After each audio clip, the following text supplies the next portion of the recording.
Bonjour, aujourd'hui nous parlons de deuxième chance. Mon invité, une femme de prière. Bonjour et bienvenue encore une fois sur ce plateau.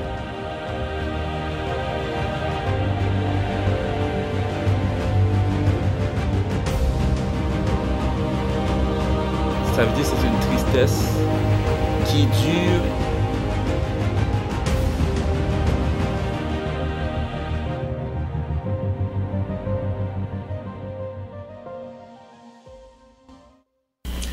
Bonjour et bienvenue à cette émission Cœur à Cœur, votre émission. Voilà, que le Seigneur vous bénisse. Nous espérons que tout va bien chez vous.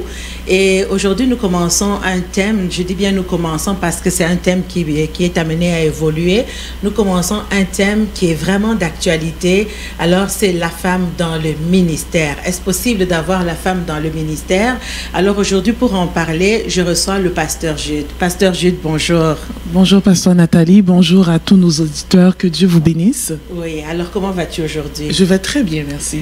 La femme dans le ministère. Waouh. C'est un thème qui est très chaud. C'est très chaud. Et je dis waouh. Oui. Alors, déjà, parlons de toi, pasteur Jude. Comment ça a commencé? Ça a commencé, tu étais très jeune, tu as commencé, le Seigneur te parlait. Comment ça a commencé le ministère pour toi? Le ministère, je dis toujours que quand Dieu nous appelle, il nous parle. Hein? Donc, c'est toujours le premier indice de savoir que Dieu nous appelle. Et j'ai reçu aussi des prophéties, donc sans vraiment rentrer dans les détails. Mais moi, j'étais pas convaincue. J'étais pas convaincue. Donc, déjà à 15 ans, j'avais reçu des prophéties, mais j'étais pas très convaincue. Mais quand Dieu m'a parlé personnellement, et Dieu a mis ce désir en moi. Donc, quand Dieu nous appelle, il met le désir en nous pour pouvoir accepter ce qu'il va nous demander. Et à partir de là, l'appel, j'ai répondu à l'appel et me voici dans le ministère. Donc, ça répond un petit peu à la question comment savoir qu'on a un appel. Donc, c'est le Seigneur qui te parle. Oui, c'est le Seigneur qui te parle. C'est lui qui t'appelle. Hein? Oui. Alors, ça doit être un indice. C'est lui qui doit t'appeler au ministère. Tu ne te recommandes pas toi-même. C'est Dieu qui te recommande. Et à partir de là, tu peux avoir certaines réticences. Et Dieu va t'appeler et il va confirmer aussi qu'il t'a appelé aussi. Donc, moi, je dis toujours, celui qui a reçu un appel au ministère, Dieu te parle ou bien tu reçois une prophétie, mais attends aussi une confirmation. Effectivement. Donc, on parle de la femme dans le ministère. Donc, à partir de là, tu dis que tu avais des réticences. Et pourquoi est-ce qu'on dit que c'est un débat qui est chaud aujourd'hui? Parce que la femme dans le ministère est très contredite. Oui. Donc, à partir de là, qu'est-ce que tu fais? Tu choisis d'obéir à Dieu, tu choisis de ne pas obéir à Dieu. Qu'est-ce qui se passe à partir de ce moment-là? Oui, tu as une réticence. Et ensuite, qu'est-ce qui se passe? C'est intéressant que cette question parce que quand Dieu nous appelle, il crée des opportunités. Et ce Dieu souverain est extraordinaire. Juste pour vous dire rapidement, Dieu m'a appelé au ministère, mais c'était quand même c'est comme un temps mort. Parce que quand Dieu nous appelle, on ne sait jamais comment ça va se passer. C'est quand ça va arriver, comment que Dieu va le faire. Ça reste un grand questionnement ou bien un point d'interrogation. Et juste pour faire une histoire courte, je me rappelle, j'étais dans une église que je fréquentais avant. Et voilà qu'il y a un temps qui vient. Et il y a une opportunité, donc pour faire une histoire courte. Et puis, moi-même, j'ai demandé, est-ce que vous avez besoin d'aide? C'est pas quelque chose qu'on fait généralement. Non. Et ils me disent, tu sais, Dieu par lui-même, j'étais beaucoup plus jeune. Et je dis, est-ce que je peux moi-même apporter quelque chose? Apporter un message, tu veux dire? Oui, un message. Ou bien comment je peux vous aider? Ils m'ont dit oui, donc on a quand même quelques lacunes par rapport à ça, ou bien on a besoin de mains fortes.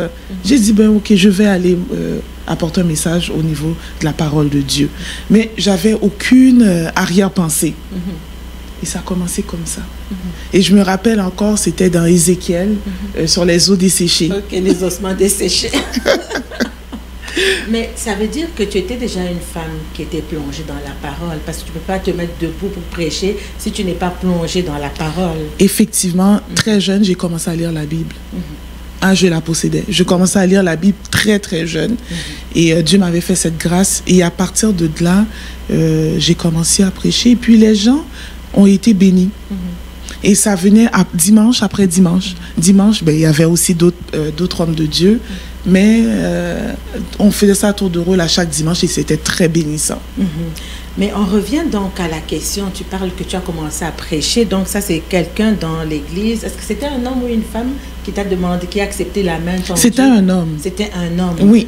Donc celui-là a accepté qu'une femme pouvait prêcher. Apparemment. Oui, apparemment il a accepté, mais le plan de Dieu, on ne peut pas combattre le plan de Dieu. Et oui, il a accepté et puis il me disait, on est béni. On est béni, donc c'est quand tu vas nous bénir encore.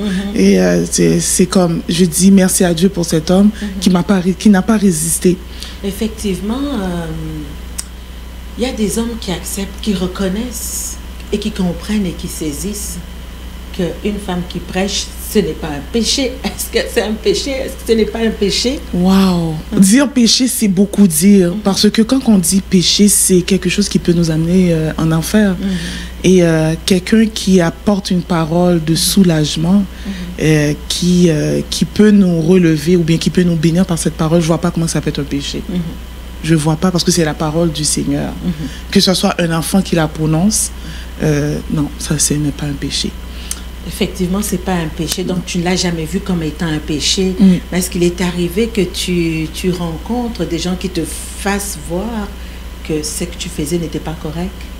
Oui, il y a toujours du monde qui s'oppose, qui se disent, mais attends, oui, c'est bien, le message est très intéressant ou bien bénissant, mais tu es une femme. Oui. Tu es une femme. Alors, c'est là qu'on réalise que, oui, je savais que j'étais une femme, mais oui, je suis une femme. Oui. Et alors, je suis une femme, mais une femme qui a un message à apporter.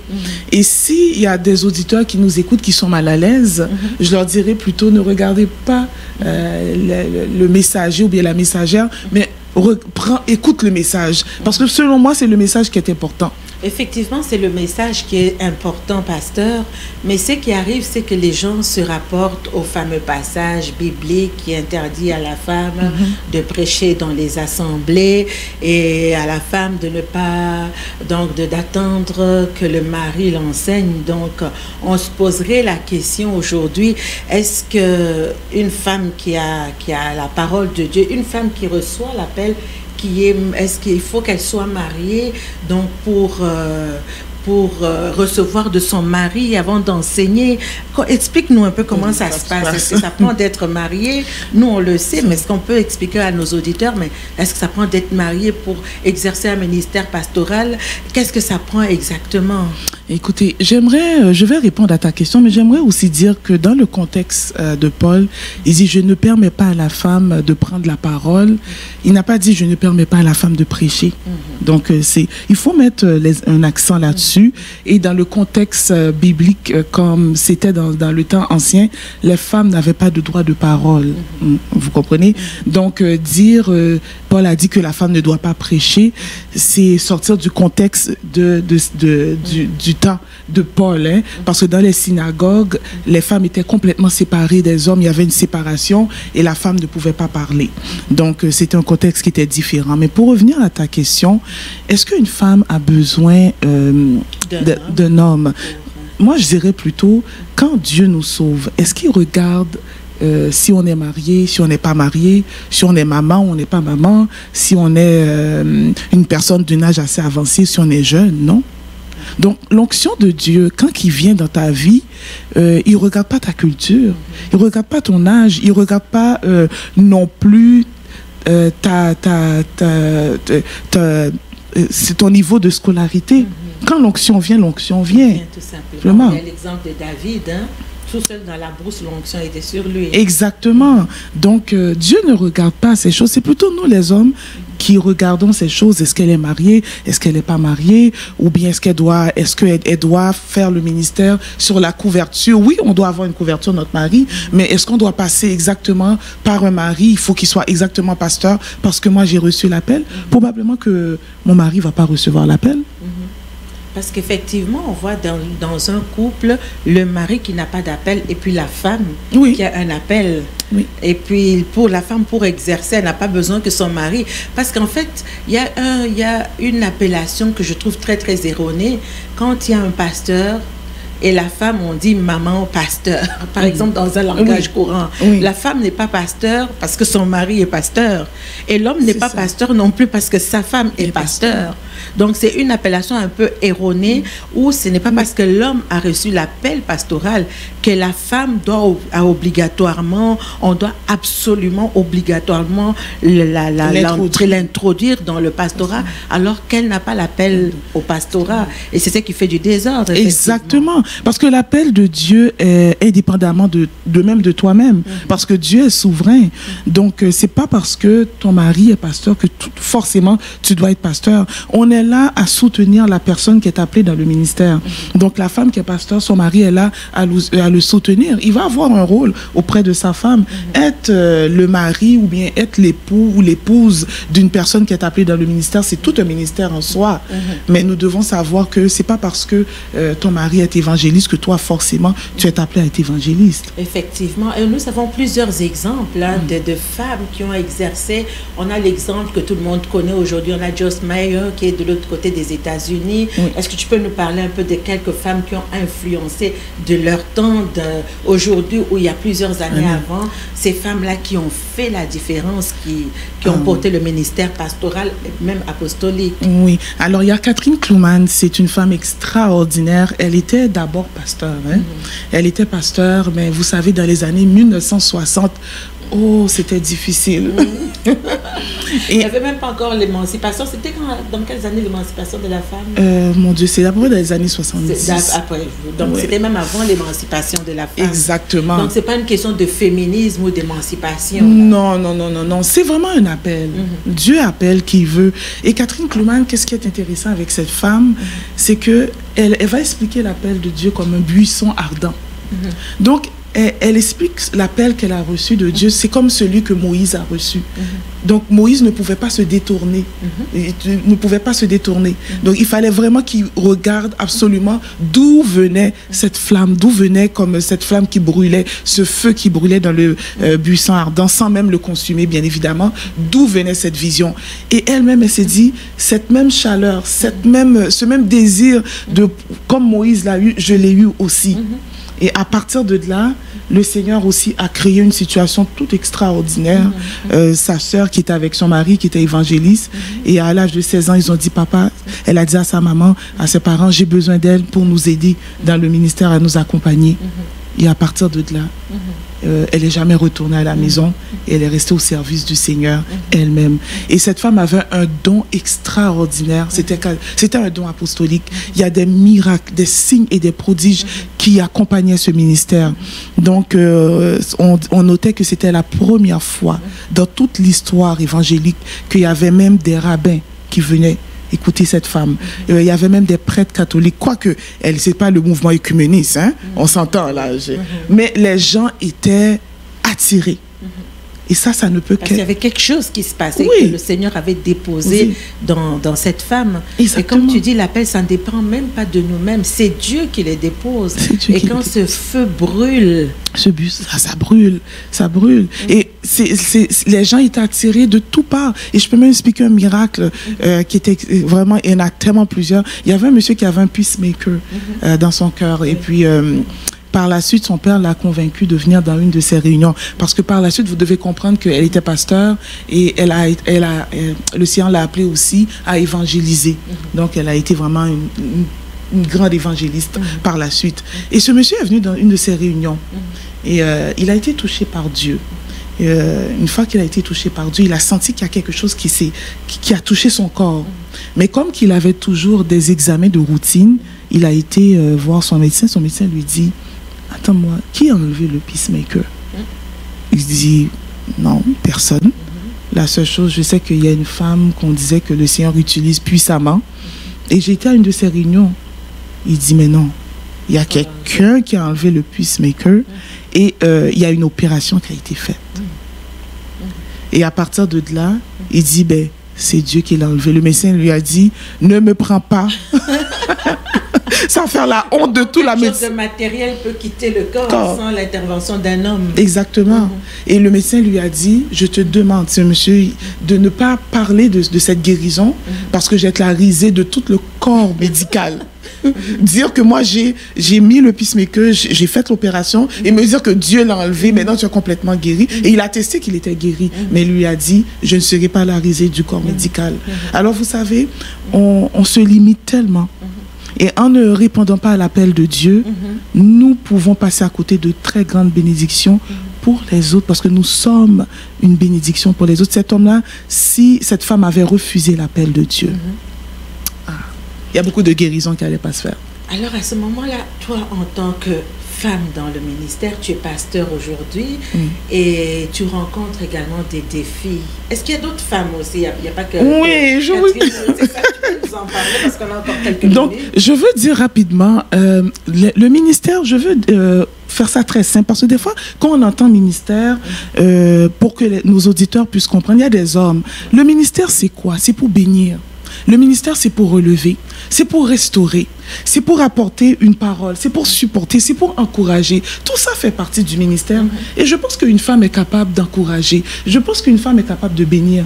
Et je pense que aussi une femme est capable d'enseigner. Elle est capable de parler de la part de Dieu. Alors donc je voulais mettre cet accent pour dire que le ministère, c'est pas seulement tenir un micro. Oui, on enseigne, mais en dessous du ministère, il y a aussi, on est une source de bénédiction, d'encouragement, de relèvement, pour pouvoir restaurer, pour pouvoir consoler. Tout ça aussi fait partie du ministère. En fait, la définition simple du ministère, c'est un service. Exactement. Et c'est le service, tout simplement. C'est le service. C'est être au service des autres. C'est que Christ lui-même a fait. Il était au service, tout simplement, pour faire une définition. Exactement. Donc, c'est le service. Donc, pourquoi pas servir, hein? Donc, le Seigneur nous appelle à servir. Il y avait aussi Maria Eder. Donc, elle est née en 1844. Oh. Ça fait plus d'un siècle passé. Oui, en 1844, et cette femme a eu 40 ans de ministère, et il y a eu un réveil aux États-Unis. Donc, son père est mort très jeune, elle avait peu d'éducation, qui était aussi un obstacle à son ministère, peu d'argent, mais le Seigneur l'a quand même appelée, et cette femme, par elle, il y a eu un réveil extraordinaire dans les cœurs aussi. Et ça, c'est aux États-Unis. C'est aux États-Unis. Oui. On attend que le Seigneur fasse des réveils à Montréal. Hein? On attend ça. On attend Jésus. Hein? Donc, elle a répondu. Donc, elle a donné sa vie au Seigneur en 1857. Et par la suite, le Seigneur va comme la conduire au ministère. Mais qu'est-ce qui est intéressant avec cette femme? Elle s'est mariée. Quand Dieu l'a appelée au ministère, elle disait, Seigneur, je suis une femme. Je ne suis pas encore mariée. Et elle s'est mariée. Donc, elle a cherché la solution facile. Donc, elle s'est mariée. Et je ne dis pas que ce n'est pas bon de ne pas se marier. Alors, on parle du femme dans le ministère. Hein? Donc, je vais ramener tout ça dans le contexte. Et elle a eu 6 enfants. Les 5 sont décédés en bas âge. Et juste une seule qui est restée. Et elle a eu beaucoup de difficultés, même dans sa propre vie à elle. Mais elle a eu du courage pour se relever, pour dire, je veux continuer et surtout répondre à l'appel de Dieu. Et il y a eu aussi, mon Dieu, un réveil extraordinaire. Quand on parle de réveil, on parle des miracles, des signes et des prodiges, et des âmes ont été sauvées. Et je reprends les mots de Catherine Kuhlman. Elle dit, quand on lui disait, pourquoi il y a tant de guérisons qui se font par toi? Et il y a beaucoup d'hommes qui se sont levés, beaucoup de pasteurs qui n'avaient pas ce genre de ministère. Exactement. Et elle disait, je fais peut-être le travail qu'un homme a refusé de faire. Oui. Mais ça, c'est biblique, ça. C'est ce qui s'est passé à l'époque de Déborah. Les hommes étaient sans force. Alors Dieu suscite qui il veut parce que la nation doit être sauvée là. Exactement. Exactement. C'est pas. Il dit au dernier jour, je répandrai mon esprit sur toute chair. Oui. Donc il faut pas se limiter. Sur toute chair, ça comprend un homme et une femme. Et donc c'est ça. Cette femme, elle s'est levée pour pouvoir faire l'œuvre de Dieu. Ça a été extraordinaire. Pour terminer, une troisième femme rapidement, parce qu'on veut convaincre nos auditeurs. Absolument. Hein. Ils auront leur propre jugement. Mais vous savez, nous-mêmes, nous avons l'œuvre de Dieu à cœur. Et Catherine Kuhlman disait que le plus grand miracle, c'est le miracle du salut. On lui parlait de guérison, elle dit, je ne sais pas, c'est Dieu qui le fait. Mais quand je fais les appels et des milliers de personnes s'avancent pour accepter Jésus, pour moi, c'est le plus grand miracle. Est-ce que cette femme n'a pas fait le travail de Dieu? Elle a absolument fait le travail de Dieu. Elle a absolument fait le travail. Les âmes sont sauvées. Oui, les âmes sont sauvées. Et c'est ça la grande commission, justement, aller faire de toutes les... Parce que les gens n'étaient pas seulement sauvés, il y avait un ministère qui était fait de toutes les nations des disciples. Exactement. Et il y a aussi Amy Semple McPherson dans les années 1920. Un peu plus récente. Elle était tout d'abord missionnaire. Oui. Et donc, elle s'est mariée avec un évangéliste. Ils sont partis en Chine. Et son mari est mort de la tuberculose là-bas. 1 an plus tard, elle se dit, qu'est-ce que je fais? Elle continue avec la flamme. Donc, elle est devenue elle-même évangéliste. Elle a commencé à sillonner tout l'État des États-Unis, comme la Floride, Californie, à prêcher. Elle était devenue une prédicatrice itinérante. Et elle a pris ses enfants, ils sont partis. Elle s'est abandonnée à l'œuvre de Dieu. Et par la suite, le Seigneur l'a appelée un ministère pastoral. Et vous savez que cette femme, à Los Angeles, a eu la plus grande église. En 1920. En 1920. Plus de 50 000 membres. Waouh! Et encore une fois, les hommes se sont levés. Ils se sont dit, mais c'est pas possible, c'est une femme. Elle avait plus de 20 000 à 30 000 personnes à la chorale. Wow. C'est toute une chorale. Avec Dieu, nous ferons des exploits. Oui. Moi, c'est ce que je veux souligner. Avec Dieu, nous ferons des exploits. Et pour terminer, elle était la première téléévangéliste. En 1900, on parle là des années 1920, après la Première Guerre mondiale. Là. Exactement. Et puis c'est elle qui allait dans les radios. Donc on entendait sa voix dans les hommes ont suivi par la suite, mais ça a été la première qui s'est servie de la radio, des médias, pour pouvoir atteindre des vies. Alors c'est vraiment dans le plan de Dieu, ce n'est pas une abomination, ce n'est pas un péché, c'est vraiment le Saint-Esprit répandu sur les hommes, sur les femmes. Et en réalité, quand on écoute une femme prêcher, en réalité, c'est l'Esprit de Dieu qui parle, n'est-ce pas? Ça, c'est intéressant. L'Esprit de Dieu qui fait le travail. Il utilise qui il veut. Il peut utiliser un homme, une femme, tout comme il a même utilisé un animal pour pouvoir interpeller un homme qui était rempli, soi-disant, qui avait le Saint-Esprit, parce que lui, il voyait, il entendait. Oui. C'est que Dieu disait, mais Dieu a utilisé un âne pour parler à cette personne-là. À ce prophète. Donc, Dieu est souverain. Dieu est vraiment souverain, mais Pasteur Jude, on revient toujours à ce ministère de femmes-là. Ces femmes-là ont eu le courage, ont eu l'audace, ont accepté de ne pas être intimidées pour répondre à l'appel de Dieu. Et si elles ont relevé ces défis, c'est parce qu'il y a des défis. Ah oui. Toi, en tant que femme, il y a des défis. Il y a des obstacles qui se lèvent, comme tu disais tout à l'heure. Il y a quelqu'un qui t'a entendu prêcher, mais qui dit, mais mon seul problème, c'est que t'es une femme. T'es une femme. Oui. Ça veut dire le message m'est béni, mais t'es une femme. Quels sont les défis que peuvent rencontrer les femmes dans le ministère? Moi, ça me désole. Parce qu'en 2018, ce que ces femmes en 1840 ont vécu, on vit encore la même situation parce que tu es une femme. Donc, c'est le premier géant. Oui. C'est vraiment un géant. Hein? Oui, c'est le Goliath. Oui. C'est le Goliath. C'est le premier géant, c'est une femme. Donc, tu dois passer à travers de ça. Comme j'ai beaucoup aimé ce que Pasteur Nathalie a dit, le Saint-Esprit, c'est le Saint-Esprit qui parle. Hein? Donc, c'est le premier défi. Le deuxième, c'est de dire, moi, je ne vais pas écouter une femme. Tout simplement. Oui. Et ça, j'ai des exemples. Aujourd'hui, en 2018, je connais quelqu'un que j'ai invité à l'église. Et son problème, c'était la femme ne peut pas prêcher. Oui. Une fois, elle a écouté une femme prêcher. C'était suffisant pour la convaincre qu'elle s'était trompée depuis des années. Et c'est ça, c'est pas un homme qui s'est levé contre le ministère d'une femme. Mais c'était une femme qui disait non, la femme ne doit pas prêcher. Et depuis, cette femme-là est investie dans la parole de Dieu. Elle-même, elle a ce désir d'aller, elle a compris que non, c'était pas réservé qu'aux hommes. Donc il n'y a pas que les hommes qui s'opposent contre le ministère des femmes, il y a même des femmes qui s'opposent également au ministère des hommes, des femmes, pardon. Oui, c'est ça. Donc ça vient de partout. Et vous devez savoir aussi que même Joyce Meyer aussi, donc elle-même aussi, elle a eu aussi beaucoup de résistance. Mais la première des choses que je peux voir dans toutes ces femmes, c'est qu'elles ont voulu une fois se lever. Pour pouvoir vaincre ce géant, il faut dire oui, je suis une femme, mais je me lève. Et comme David était un enfant, hein? Oui. David était un enfant. Mais vous savez quoi, devant Goliath, il s'est levé et il a dit, je vais marcher contre toi au nom de l'Éternel. Donc, oui, tu peux être une femme, mais lève-toi. Lève-toi et parle de Dieu. Est-ce qu'il y a quand même, ça ce sont les défis, ça c'est l'un des défis que tu as soulevé. Il y a d'autres défis également que la femme. Par exemple, une femme qui est dans le ministère et qui n'est pas mariée. Quels sont les dangers qui la guettent? Il nous reste quelques minutes. Oui, en quelques minutes.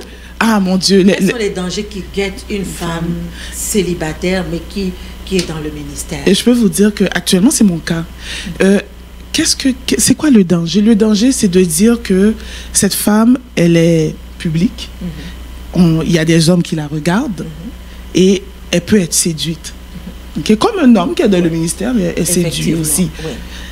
C'est un danger. Parce que, excusez-moi, mais le sexe peut être un danger dans le ministère. Effectivement. Et comment vaincre ça, c'est vraiment rester connecté au Seigneur et chercher la présence de Dieu. Ne pas faire du ministère comme notre première relation avec Dieu. Le ministère doit passer en second et garder une saine relation, une relation pure avec le Seigneur et être connecté avec Dieu. Je le dis parce que ce soit pour un homme ou pour une femme, il y a des hommes qui sont tombés, qui avaient de très grands ministères, qui sont tombés, sans parler de Jimmy Swaggart. C'était un très grand évangéliste. Nous devons rester connectés avec Dieu. Que tu sois un homme ou une femme, la première des choses, c'est ta relation et le ministère après. Effectivement, et ça ne dépend pas seulement d'une femme qui est célibataire ou un pasteur qui est célibataire, mais même les couples. Donc, l'affaire d'être connecté concerne tout celui qui tout enfant de Dieu. Tout enfant de Dieu. Donc, c'est ça. Voilà, Pasteur Jude, c'est déjà fini. On a épuisé notre temps. Vraiment, je pense que c'est quelque chose, on va continuer à en parler encore. La femme dans le ministère, il y a encore plusieurs autres points à élaborer, plusieurs points à apporter. Aujourd'hui, c'est tout ce que nous avions, 25 minutes. Alors, restez connectés, revenez-nous. Nous revenons avec plusieurs autres émissions. Nous revenons avec Pasteur Jude également. Nous allons parler d'autres points. Alors, pour aujourd'hui, c'était tout. Merci de nous avoir écouté. Pasteur Jude, merci d'avoir accepté d'être là aujourd'hui. Merci à vous tous. Un conseil avant de finir rapidement. Qu'est-ce que tu pourrais dire aux personnes qui sont appelées au ministère aujourd'hui et qui ont peur? Alors je dirais, du qu'en dira-t-on? Mieux vaut obéir à Dieu plutôt qu'aux hommes. Voilà. Que le Seigneur vous bénisse. Merci d'avoir été avec nous. Que Dieu vous bénisse. Bonjour. Aujourd'hui, nous parlons de deuxième chance. Mon invité, une femme de prière. Bonjour et bienvenue encore une fois sur ce plateau.